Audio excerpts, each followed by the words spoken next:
Out of the shadows of the past, as from a faded tapestry of time's procession, slow and vast, I step to bid you bear with me, the while your fancy I engage, to look upon another age.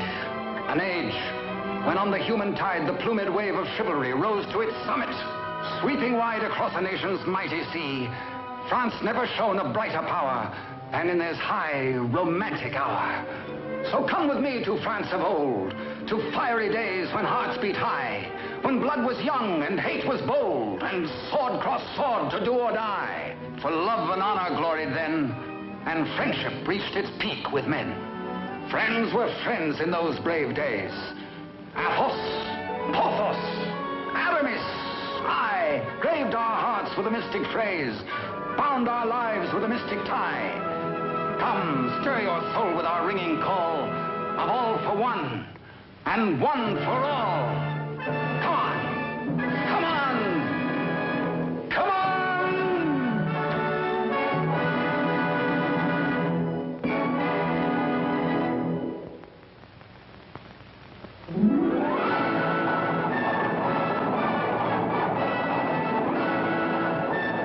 It is Paris on the 15th day of September in the year of our Lord 1638. Public excitement runs high. The populace enjoy a general holiday. Impatiently, they wait for the news of an heir to the throne of France.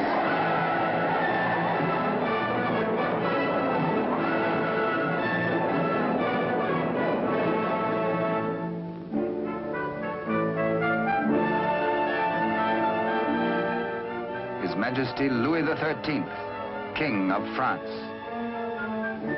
Maintaining his royal authority through the wits of others, he is himself weak and vain and lives in the oily smiles of a small circle of favorites. But the court is alive with intrigue. There are parties within parties, conspiracies beyond conspiracies, plots and counterplots.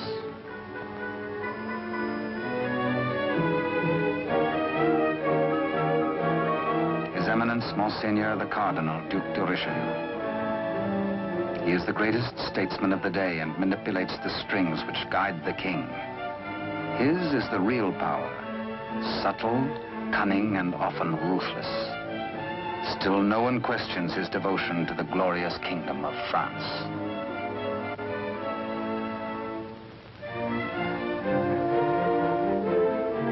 On this auspicious morning, the king pays a state visit to his queen. It is the custom for the sovereign and his courtiers to attend the expectant royal mother until his child is born.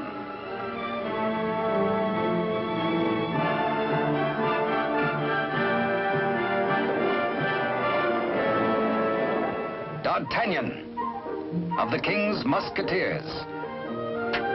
Relieved of his duties at court for the day, he hurries to the home of his sweetheart, Constance Bonacieux.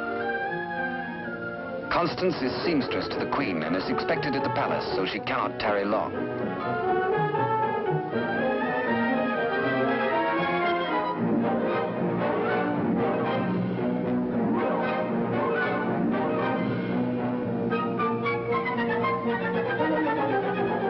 Even the most eager lover, by error, can sometimes kiss a miss, or miss a kiss.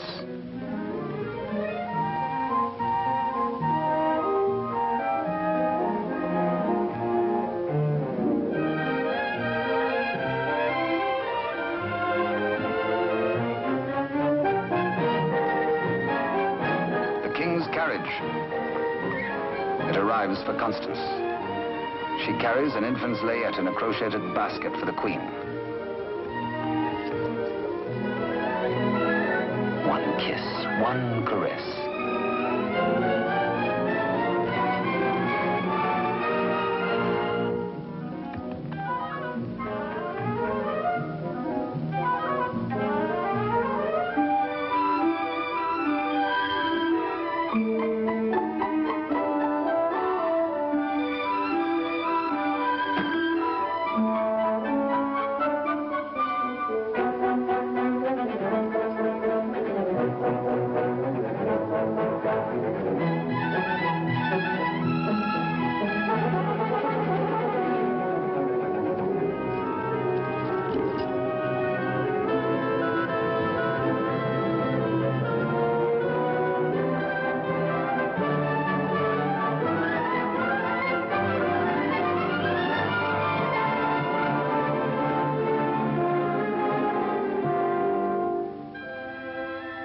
A kiss truly is a delicate plant requiring privacy to grow into a tender blossom, the dream of all lovers.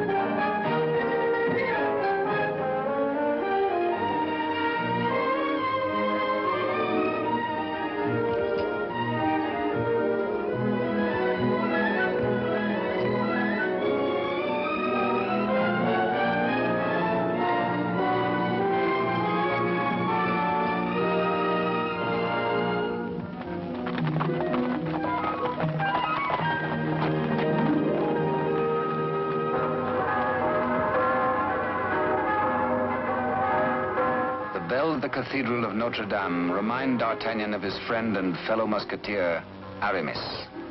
He might be in danger. Aramis had threatened to continue his flirtations with the pretty owner of a roving, provocative eye, who unfortunately is married to an officer in the Cardinal's Guards. The guardsman naturally resents these attentions from this musketeer, but is restrained. Has not the Cardinal forbidden these duels with the King's Musketeers? Hola! The famous battle cry of the Musketeers. Instant help comes from the most fearsome steel in the kingdom. Huge Porthos, brave, strong, a King's Musketeer. And Musketeer Athos, gentle Athos, yet a deadly swordsman is able to kill with his left hand as with the right.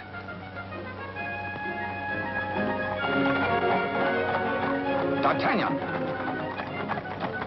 The battle is forming. The Cardinal's Guards. This is no private fight then, eh? The Musketeers against the Cardinal's Guard. It started before D'Artagnan was born. And what are the odds? 1, 2, 3, 4, 5, 6, 10 guards to 4, 5 to 2, 2.5 to 1? Too simple. Draw your skewer, Monsieur Half Guardsman. Let's measure half a point. On guard! Come, where's your challenge now? Where's your steel? What's your fear? The law? Does the Cardinal still ban a friendly fight with a musketeer or two?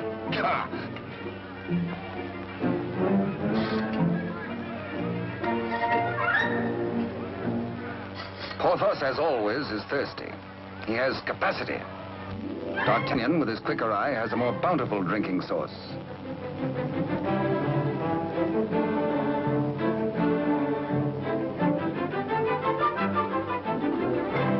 Porthos can put out a hand and pick up the pot he's slavers for. Why waste energy walking? Come, driver, come inside with us.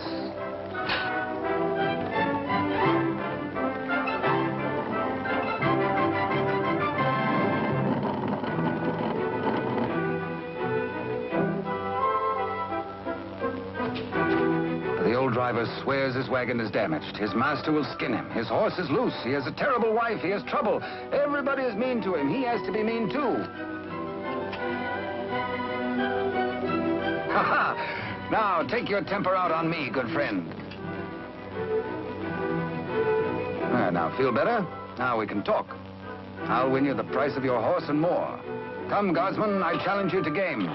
This is not forbidden you.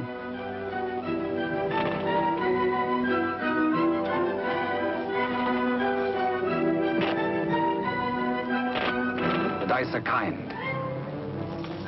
Here's 20 times your price.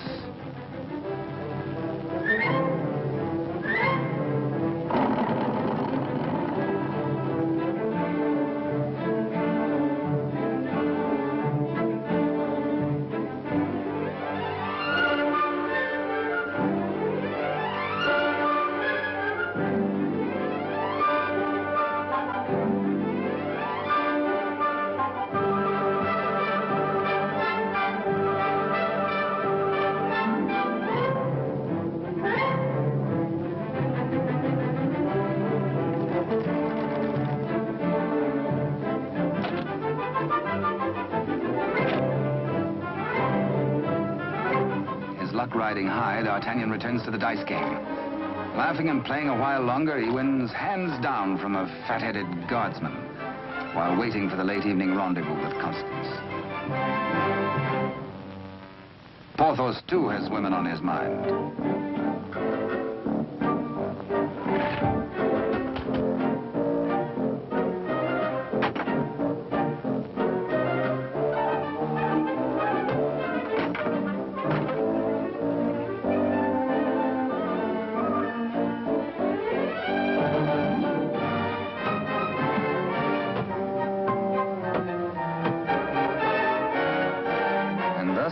The only battle the Musketeers ever lost in fair fight. Of course, it has to be with a fair six.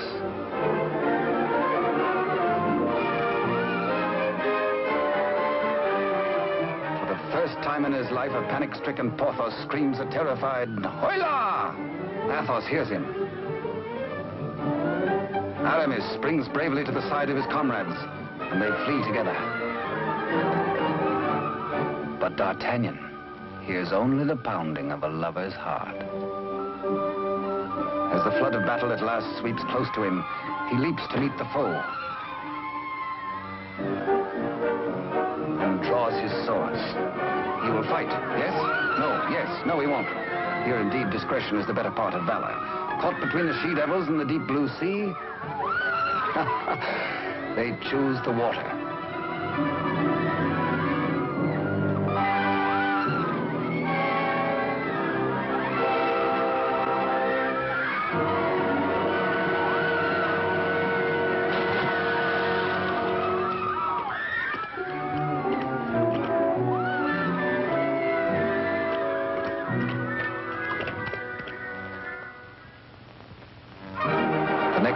The city is in ferment.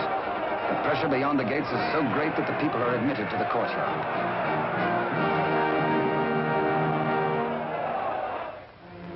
Adjoining the Queen's apartment, Constance prepares the layette.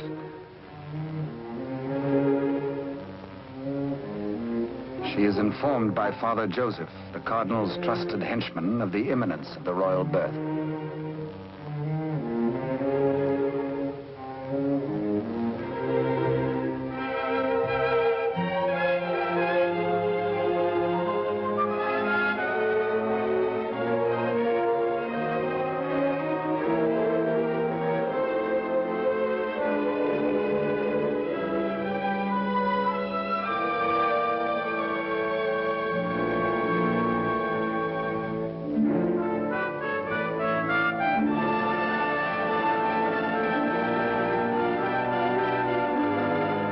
And so a prince is born to France, one day to become Louis XIV.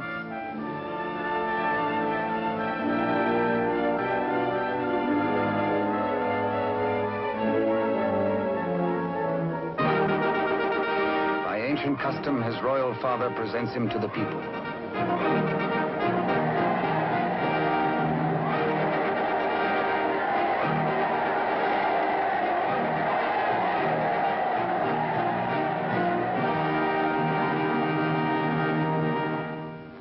But in the Queen's bedroom, another cry is heard. One of those rare turns of destiny. And Constance is the first to warn the tired, dozing midwife.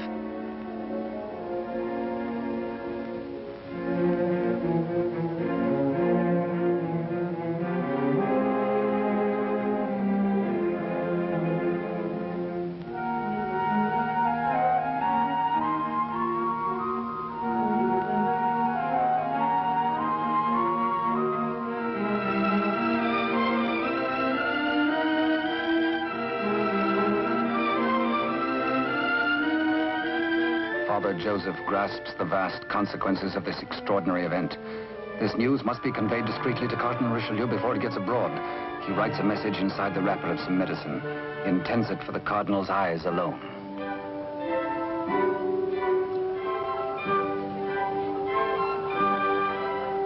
Your medicine, Your Eminence.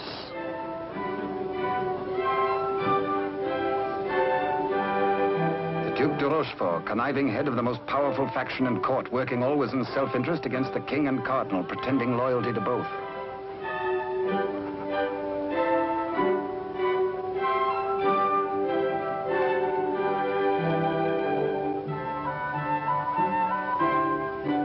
necessity for caution on the part of Father Joseph is indeed well-founded.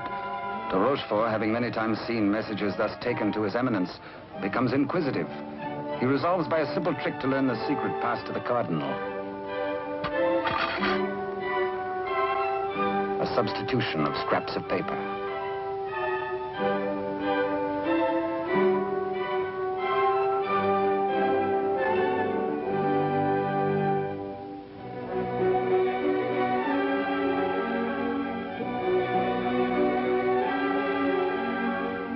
Cardinal realizes that enemies of the regime can do irreparable damage.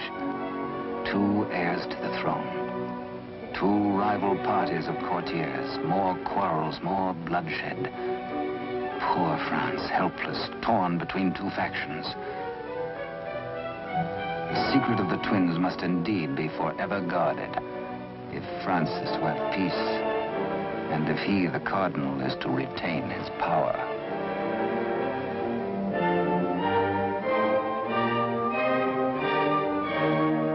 Pretender, this. A true prince. De Rochefort sees an opportunity. Father Joseph is instructed to prepare for a long voyage.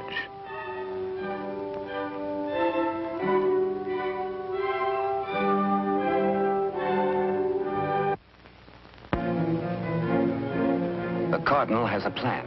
He sends a page to summon de Rochefort.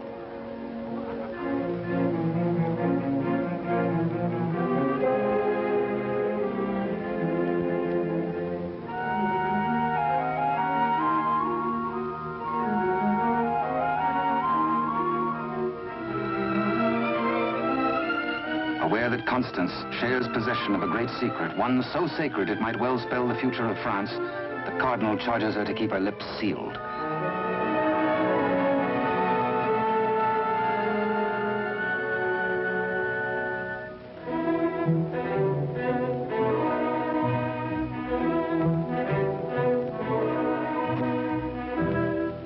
Richelieu entrusts the wily de Rochefort with Constance's safety.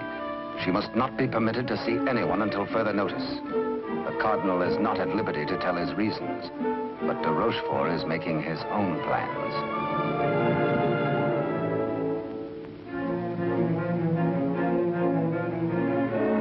In accordance with the cardinal's command, Father Joseph, accompanied by the midwife, secretly takes the twin away to the Spanish border.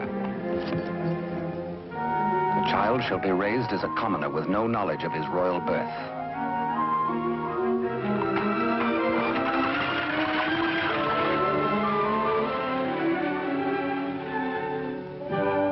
Meanwhile, in the great ballroom, the king holds a reception in honor of his firstborn. Had he known the cradle should have held two sons, he might have been less self-satisfied with the cardinal's congratulations.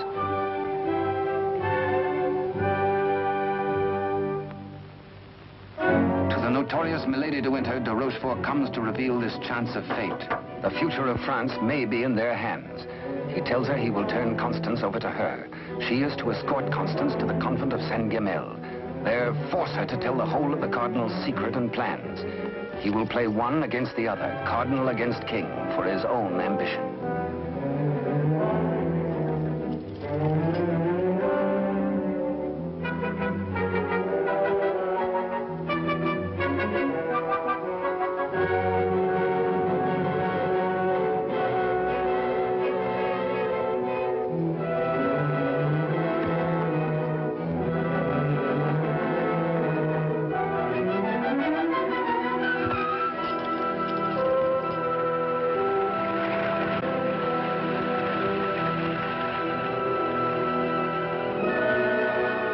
Constance to be... One of the chair carriers runs with the news to the Musketeers' barracks.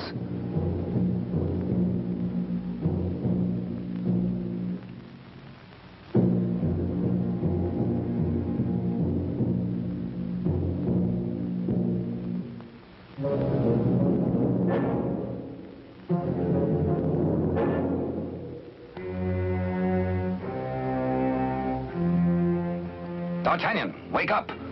Constance taken by force, by de Rochefort.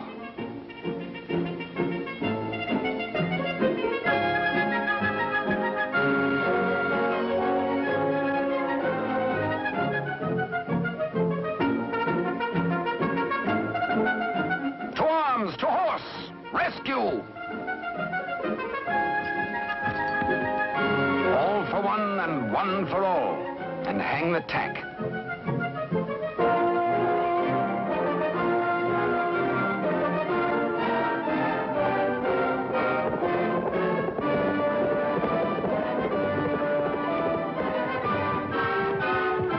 The wily cheat is in no mood to cross steel with this angry Gascon bent on justice.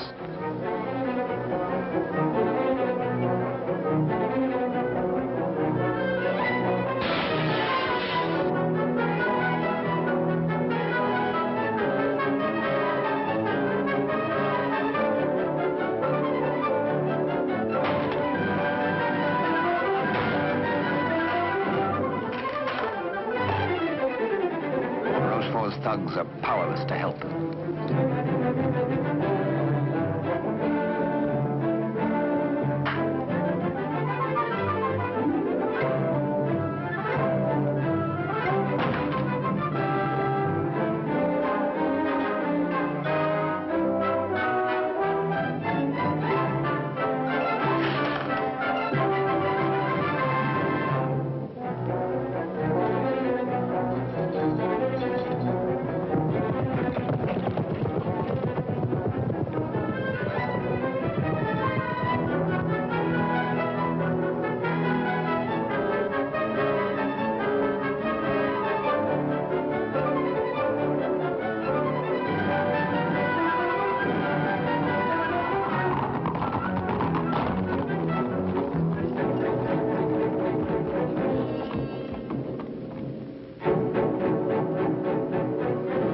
Rochefort is stubborn. He will not talk. He has to be persuaded.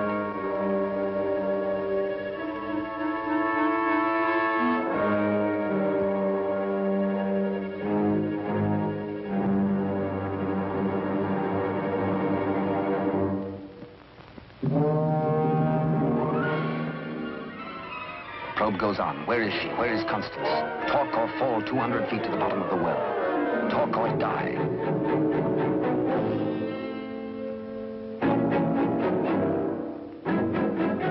The Cardinal's guard look on, afraid to act. A strand at a time, steel cuts through hemp. 3 strands of it, and now but 2.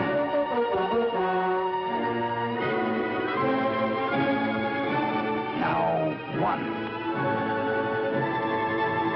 De Rochefort breaks. The convent of Saint-Guerel.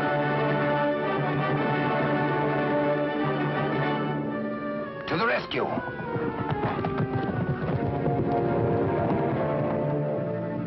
A stableman granted audience with the Cardinal tells of de Rochefort's trickery and capture and of Constance's abduction by Milady de Winter.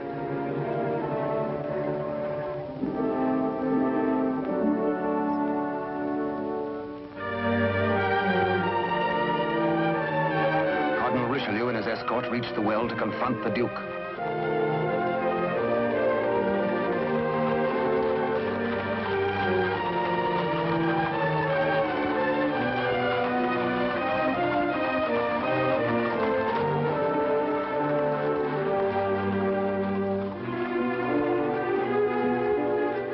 Accused, exposed, a nervous, bedraggled penitent. He confesses that he has indeed played traitor. His Eminence breaks de Rochefort, stripping him of his authority and titles, banished from both court and country forever.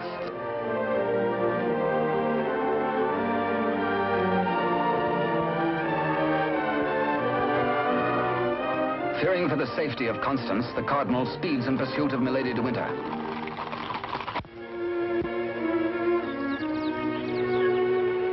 Before dawn the next morning, the convent of Saint-Guerel.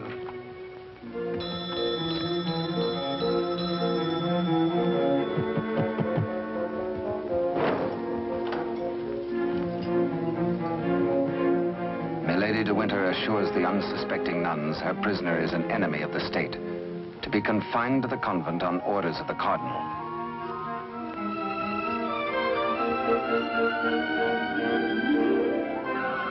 The banished de Rochefort, smarting under his humiliations, lingers in Paris. All is not lost. He uses the last of his wealth in a desperate gamble and buys the services of ruffians.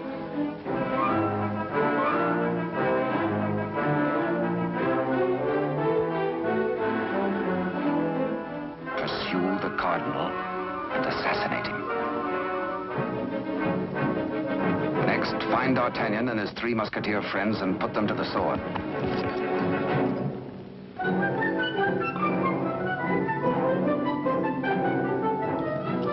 De Rochefort still dreams of himself in terms of the most powerful man in France. The path to power is open if Milady de Winter secures the secret from Constance.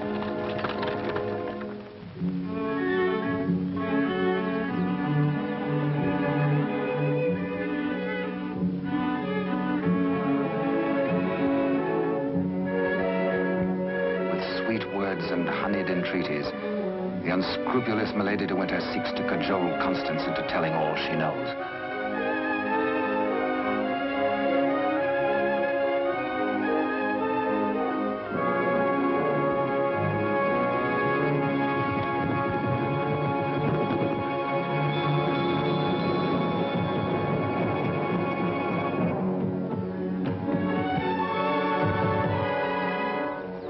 No, Constance Bonacieux is not here.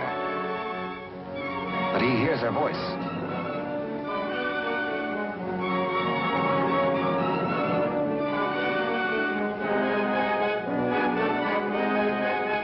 Hola!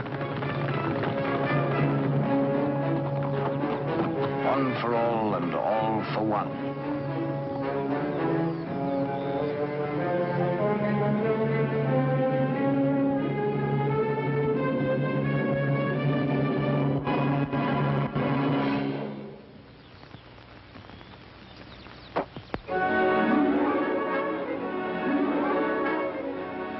Mark of the public criminal, burnt by a branding iron into her flesh, a sign to all.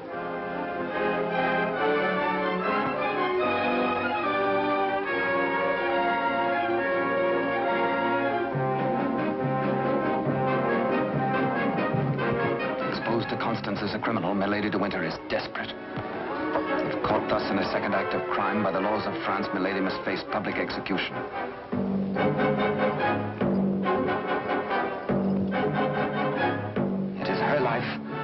Or that of Constance.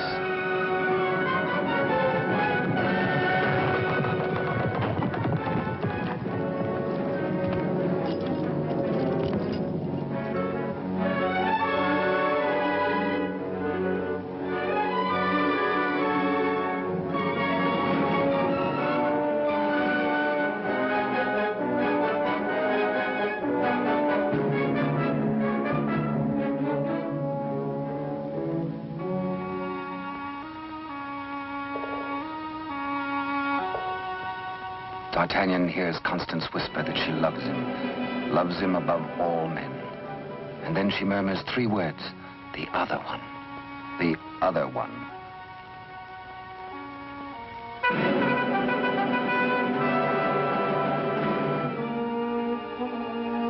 D'Artagnan strains to hear the faint pulse of her words, but Constance dies. The Musketeers take Milady de Winter to her punishment.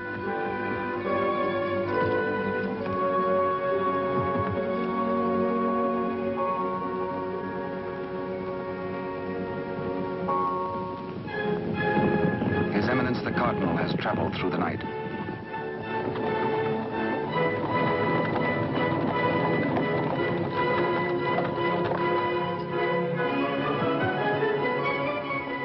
He hears the dreadful news from the Mother Superior. Constance is dead.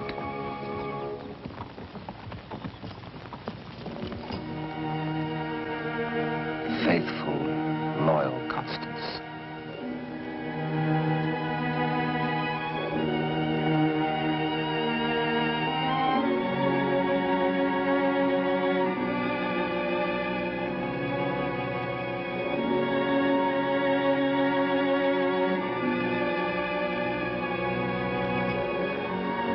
Arrest the murderess, Milady de Winter, and all in concert with her.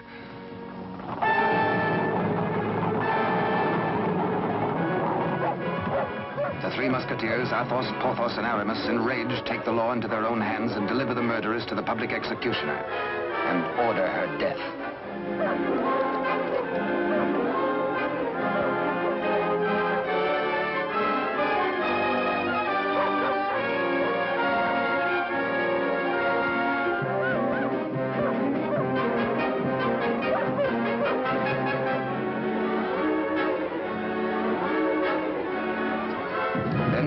course cutthroats close in on the Cardinal's troop.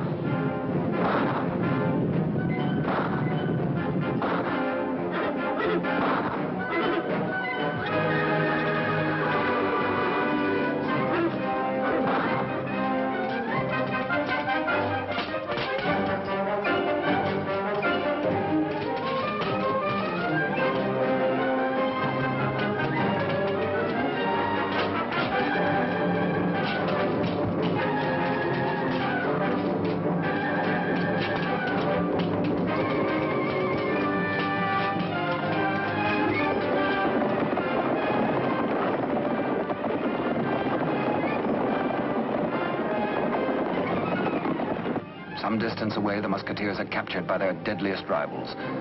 The Cardinal's Guard formally arrest the Musketeers for continuing to take the law into their own hands. Disarmed, the Musketeers are set against the wall for execution.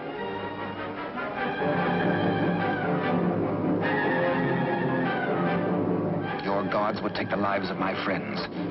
Single-handed, they shall have revenge. The Cardinal asks a moment to ponder. Constance dead. A murderess executed. Enough blood has been shed. Now this strife twixt Musketeer and Guard shall end.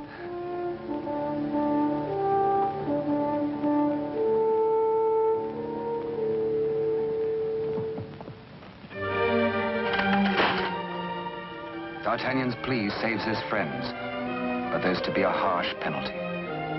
Richelieu's plan concerns the state, and these continuing disputes between his guard and the King's Musketeers.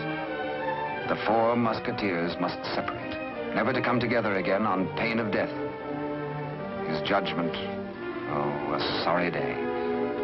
The Musketeers are banished, each to his own province, never to visit Paris again, nor set foot beyond the bounds of his own fields.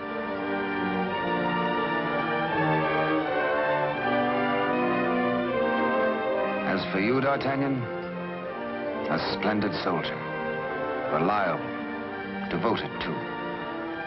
You henceforth shall be bodyguard of the future king, beloved of France, the nation's one. At one fell swoop, all strife is done. The Musketeers prepare for their banishment. Godspeed, farewell.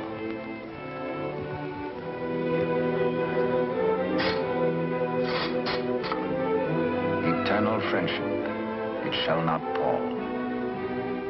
All for one, and one for all.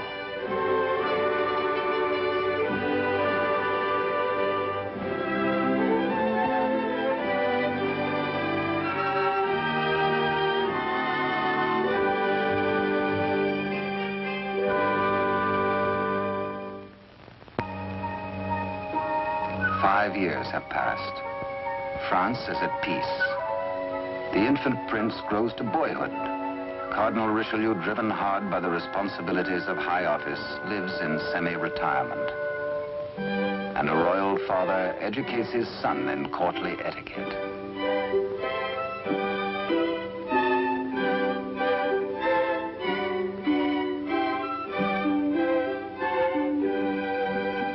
In failing health, His Eminence lives in hourly expectation of death, troubled by word that the second twin bears an identical likeness to the heir.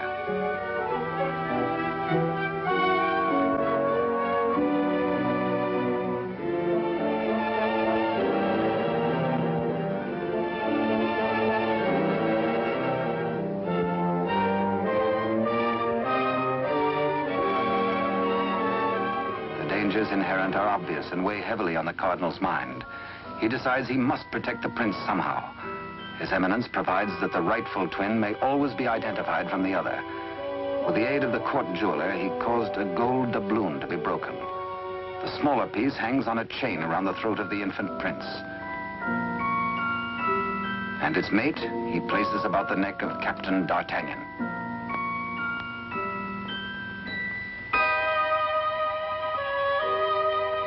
And so, by joining the pieces, the true heir to the throne of France and the prince's first guardian are known to one another for all time. He starts to say, I hold a secret.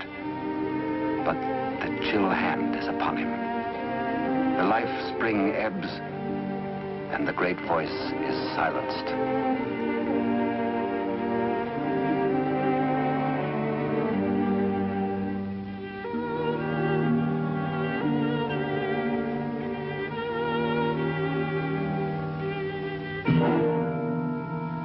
A great statesman passes into history. The church loses a noble servant, and the ship of state is without its pilot. What was this secret that Richelieu and Constance shared? The other one.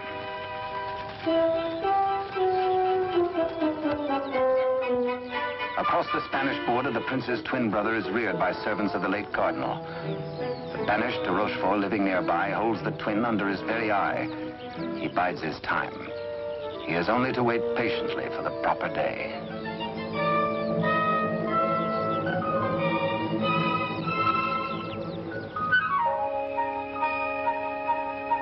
Upon the death of Louis XIII, the heir to the throne, or the Dauphin as he was called, became France's King Louis XIV. Both he and his twin had grown to manhood. The brothers are alike as two peas in a pod.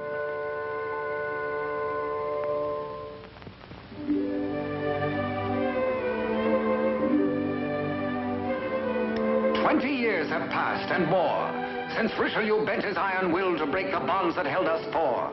But Porthos, Athos, Aramis, I will ride once more. Once more we'll heed the clarion call of all for one and one for all.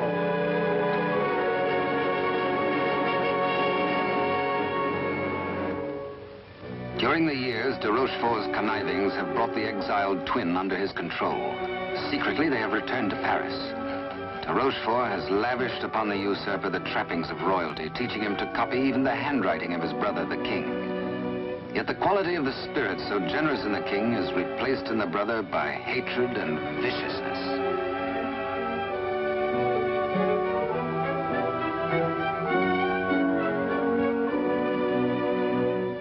The king's valet, a de Rochefort spy, brings long-awaited news.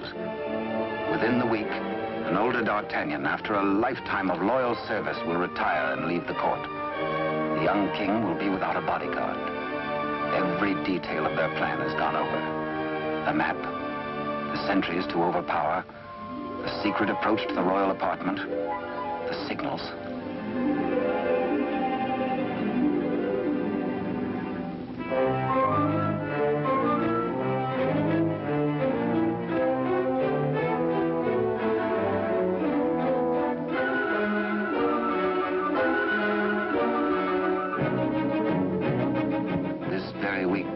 Tells the pretender, you will be His Majesty Louis XIV, King of France. Louis XIV, King of France, spends D'Artagnan's last day in fun and gaiety. The king has applied himself to an education in horsemanship, sportsmanship, and swordsmanship. No two men were ever closer, except they were father and son.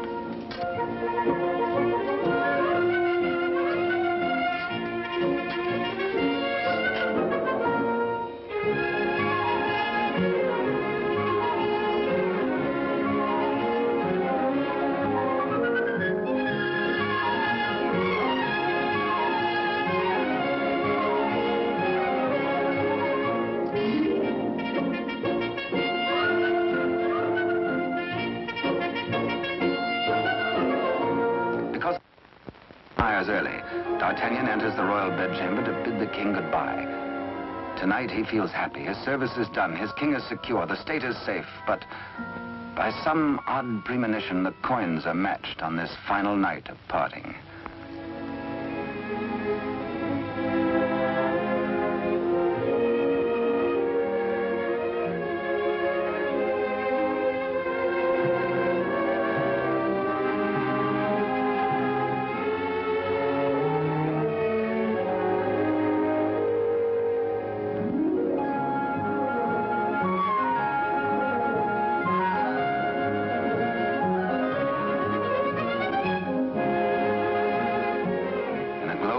Memories of a delightful evening with the king, Captain D'Artagnan arrives outside his lodging and is amazed to find himself beset by ruffians.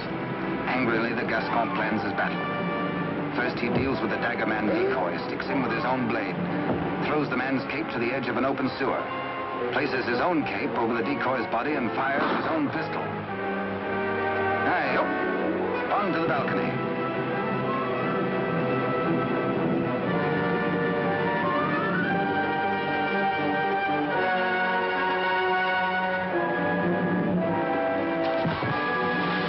There, they believe, goes D'Artagnan.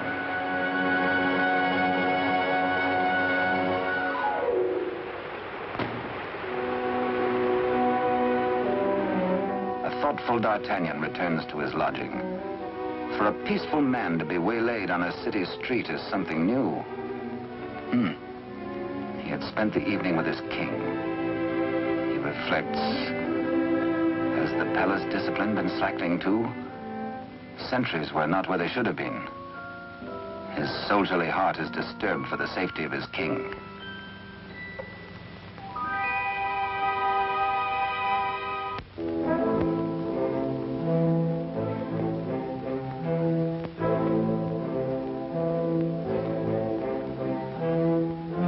Rochefort's plan is working without a hitch. Sentries at the outer gate have been overpowered. Entry is forced into the inner quadrangle.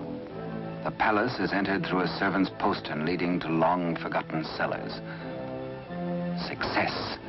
No sound, no word, no warning.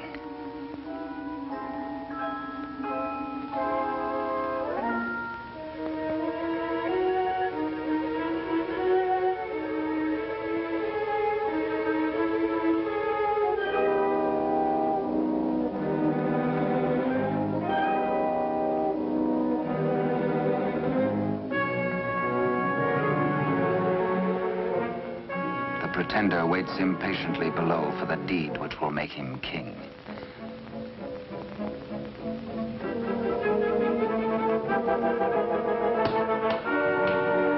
In the anteroom to the king's bedchamber, de Rochefort's maggot awaits his master's signal, ready for the final treachery.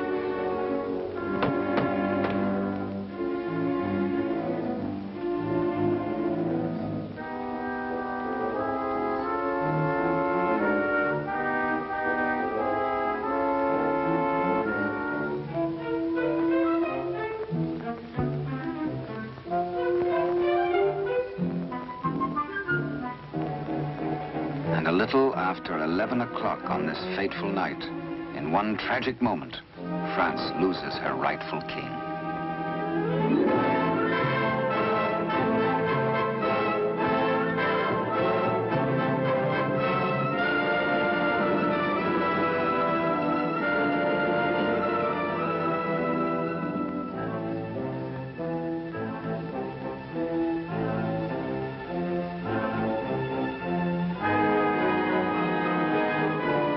Bewildered, uncertain if he dreams or not, King Louis XIV, surrounded by strangers, looks unbelievingly at a venomously mirrored likeness of himself.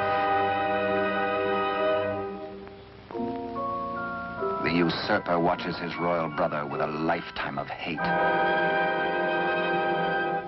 De Rochefort's plans have been cleverly checked and double-checked.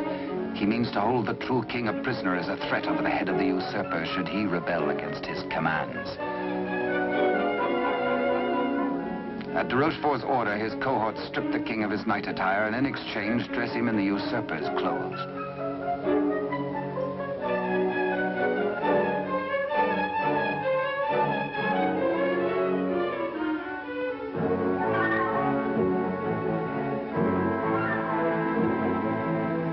Into the palace cellars, a messenger reports breathlessly.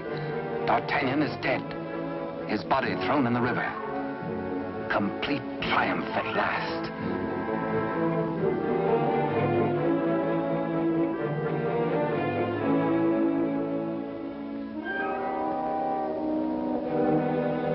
An iron mask, an invention of the devil.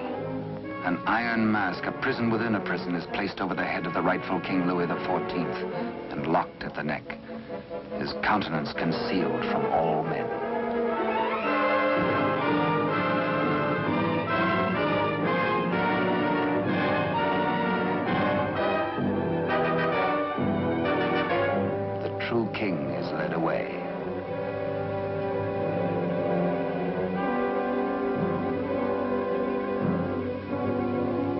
the quiet of the royal apartments, the true king's bed is occupied by the usurper. Trusted servitors have been spirited away. The twins' lackeys have replaced them.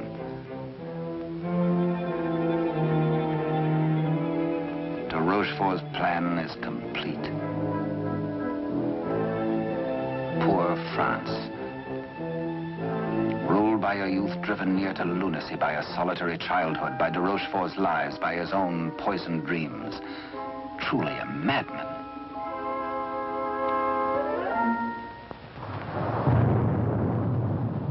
Suffering in human life is proportioned to human strength.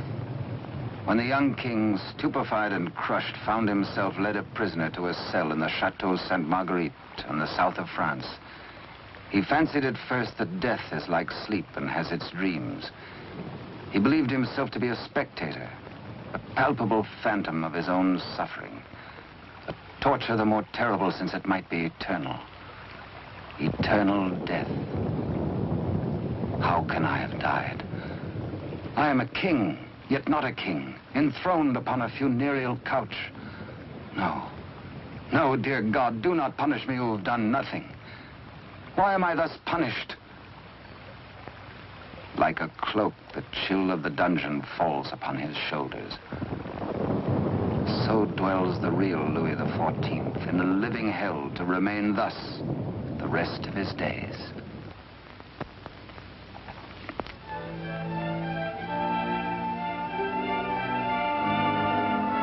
The Queen Mother, always restricted, prevented from seeing her son, determines finally to pay him a visit.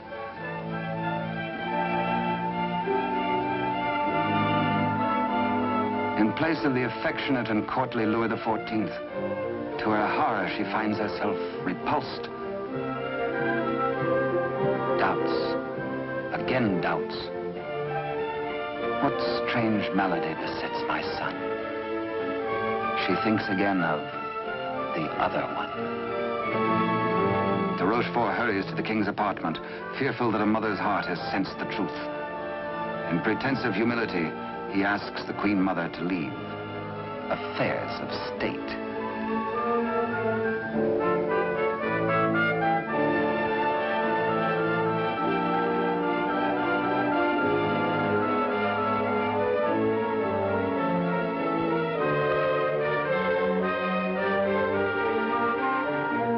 De Rochefort is determined. This shall not happen again, and whispers death.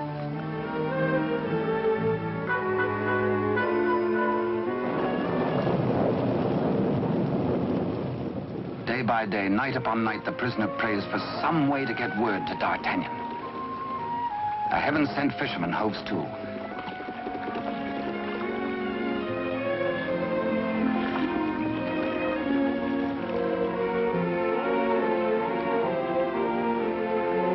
He finishes scratching a message into pewter, and as all good prayers must be, his prayer is answered.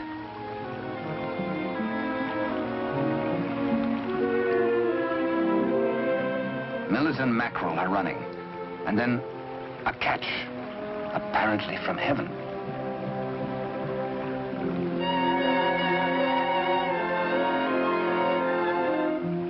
The fisherman reads the name of D'Artagnan, the idol of the nation. A written word, a beloved name, an urgent message. He, a patriot, needs no urging.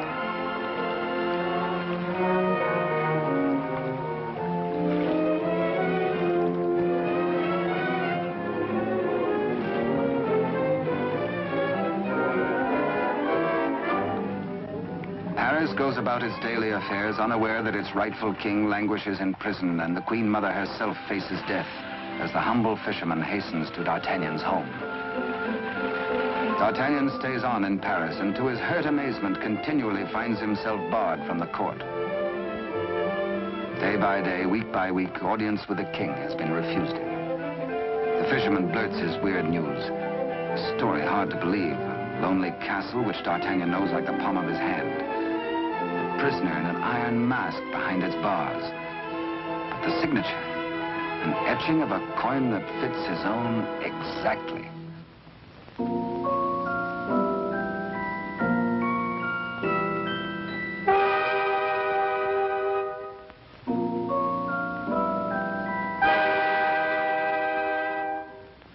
Come, friend, eat and drink.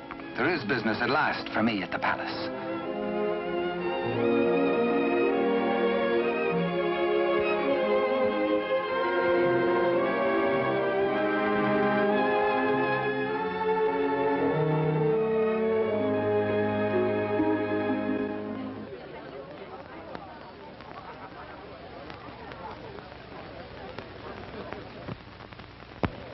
Threading his way through the perfumed route of the court's chattering idlers, D'Artagnan finds himself a stranger in a strange atmosphere.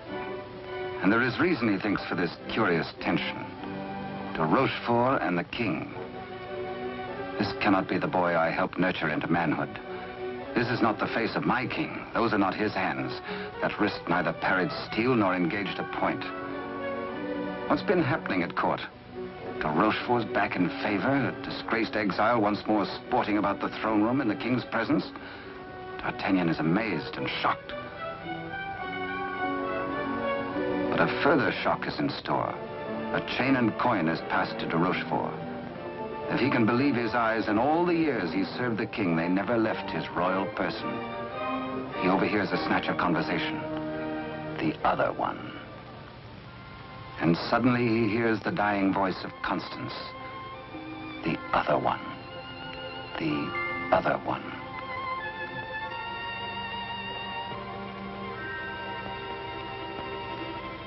What did she mean? A message signed by the royal coin. A king, not a king. And a court alive with known traitors. D'Artagnan smells a rat. But a rat has seen him and gives warning. The palace guards are alerted. And all exits barred.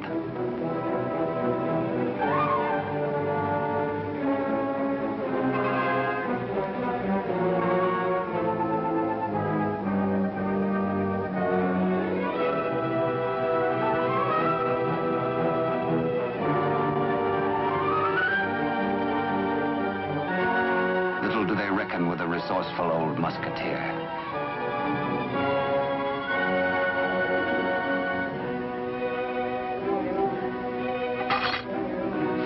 D'Artagnan orders a king's loyal troop to be hurried to meet him at the Chateau Sainte-Marguerite. Couriers are to be dispatched to his old friends, the Three Musketeers, Athos, Porthos, and Aramis. To arms, musketeers! Your king has need of you. One for all. And all for one. The jig is up. D'Artagnan lives and knows. There's pewter plate. Perhaps even now he has reached the prison gate.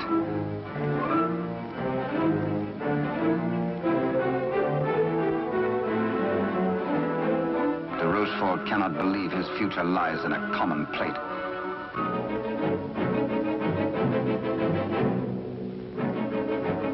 Quickly, he resolves to end all doubts. He decides to ride at the head of his troops to prevent any attempt to free the king.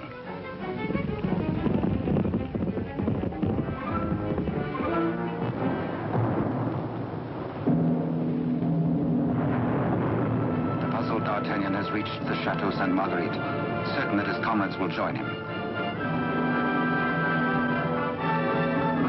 Under cover of the raging storm, he rose to the grotto beneath the castle. Many a time as a young officer, he had patrolled this grotto passage. It led, he knew, to the arsenal. Beyond that, the armory. Then the main hall and staircase to the tower itself. Up there is the man in the iron mask, the writer of the message.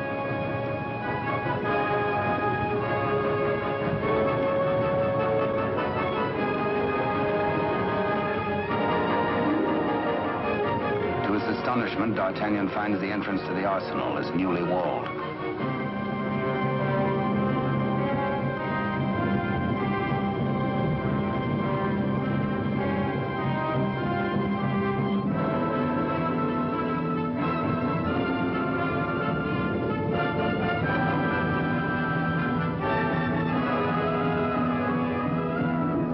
The old warhorse is prepared to hazard it alone if necessary.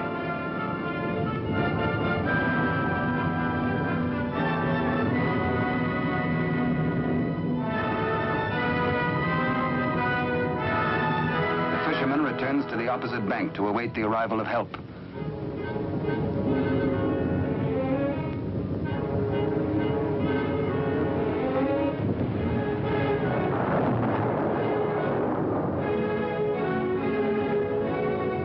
Athos, a few years older, a little more grizzled, the same brave companion as of old, ready and willing for any gambit.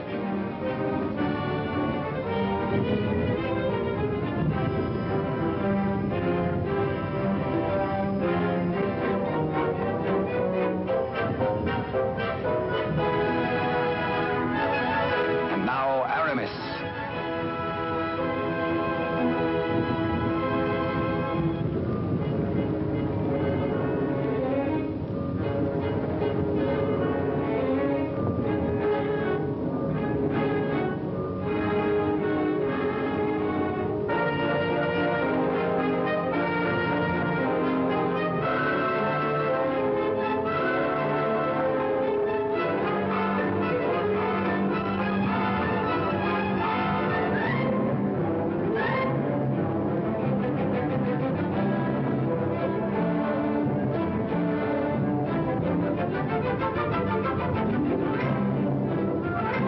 Now two of the valiant comrades have arrived. No time to wait for old Porthos, no time for explanations. There's a job to be done. Forward!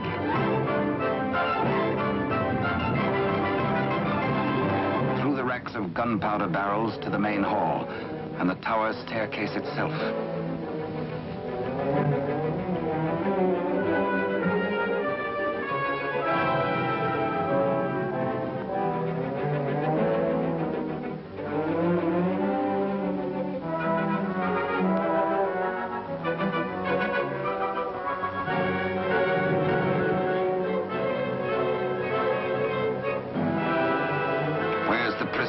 Before your gullet tastes this edge, you bloated villain.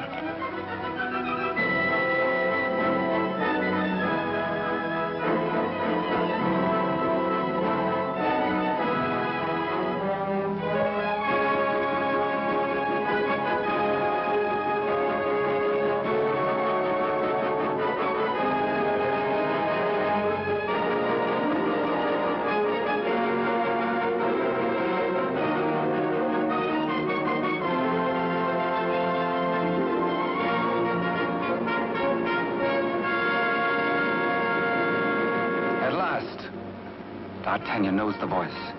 It is his true and rightful king, Louis XIV, King of France. The castle guards.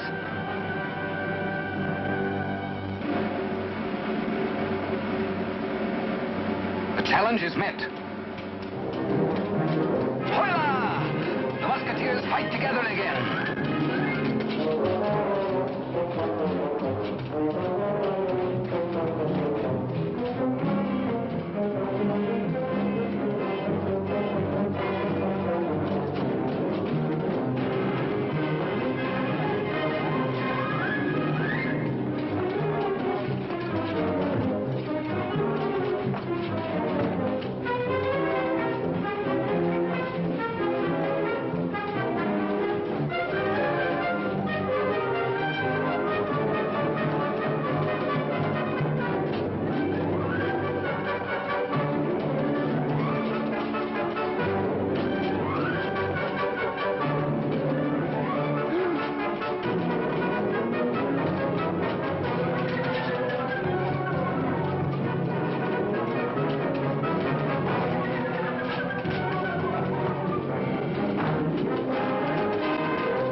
Battle, Porthos.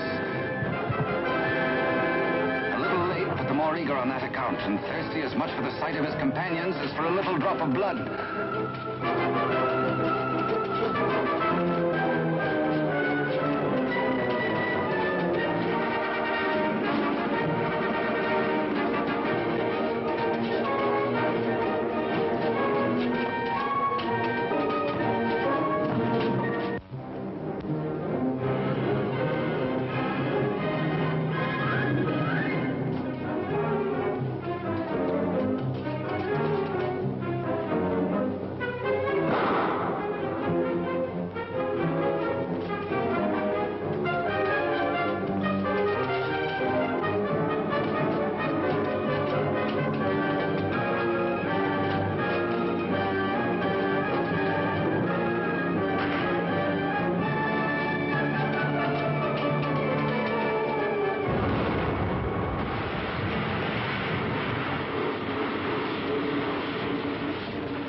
for one and one for all.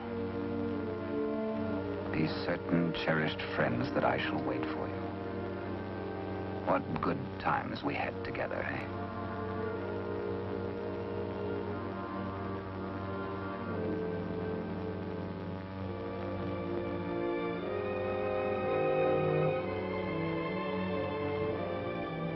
Good Porthos, farewell.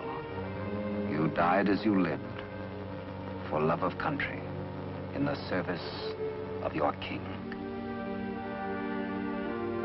The fisherman gives warning of the approach of enemies.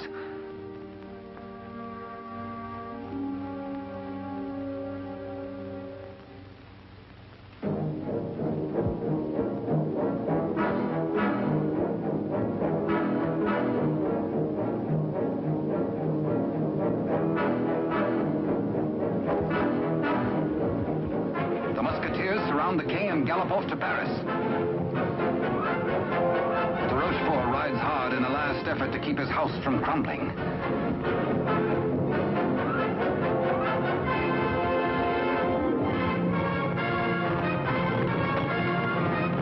The odds are 10 to 1.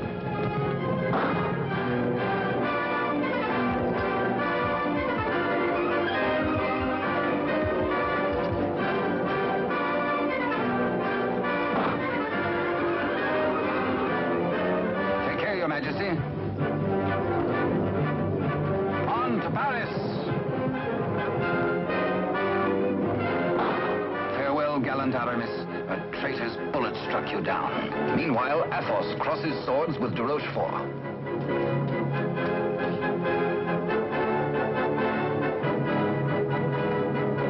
But at the highest price of all, Athos joins his comrades.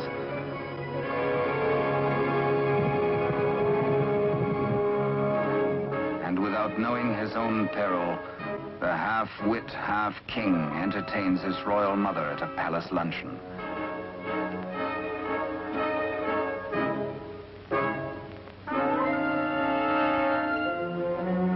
Cunningly, he says, a private matter.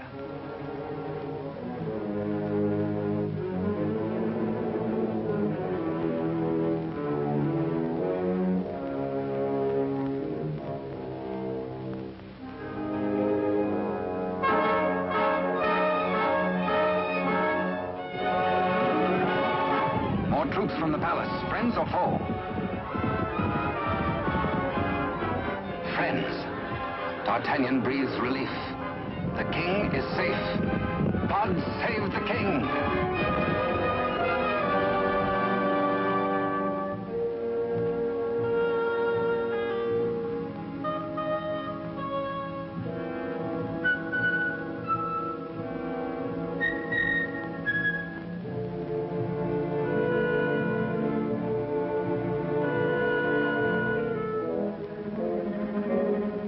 The Queen Mother suspects this attempt on her life.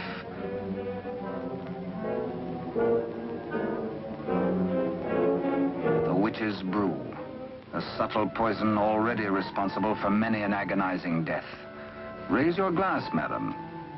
Drink to your king, to your country, and its illustrious people. Come, I give you France. Dare she refuse? It is the edict of her son, the king.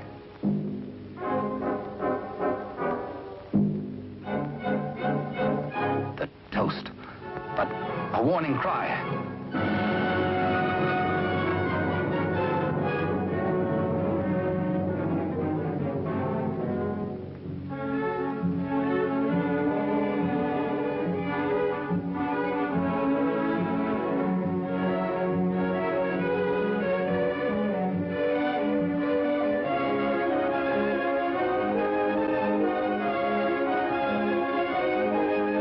The usurper finally gets his rightful crown. De Rochefort's own damnable invention, the Iron Mask.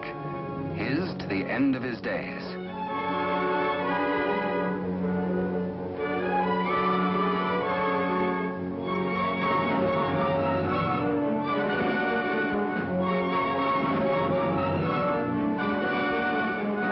As D'Artagnan pours away the poisoned wine, the usurper takes swift, bitter revenge.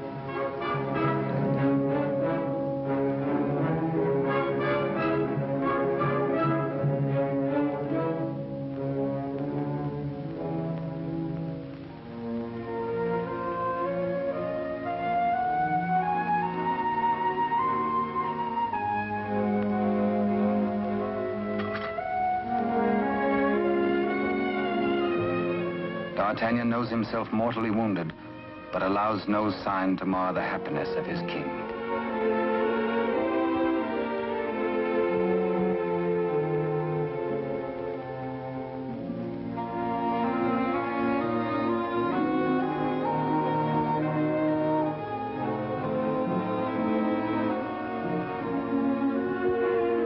Blood, the weapon of the murderer, with crimson evidence on the blade.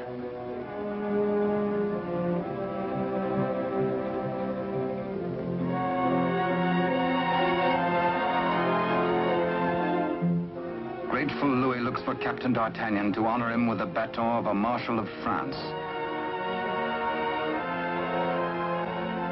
But where is the Musketeer?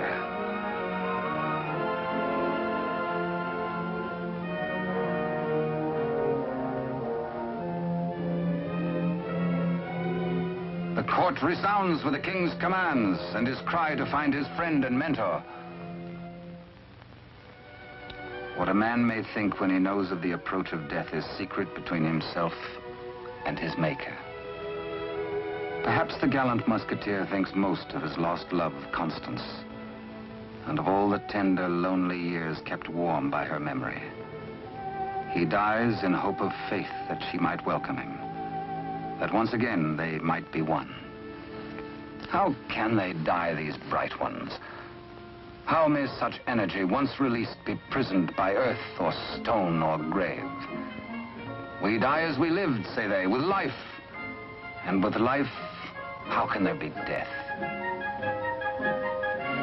Only remember us. Only open a little book and we shall always be with you. To ride a fine horse, or to cross a sharp blade, or carouse with a barrel, or dally with a maid. Come one, come all.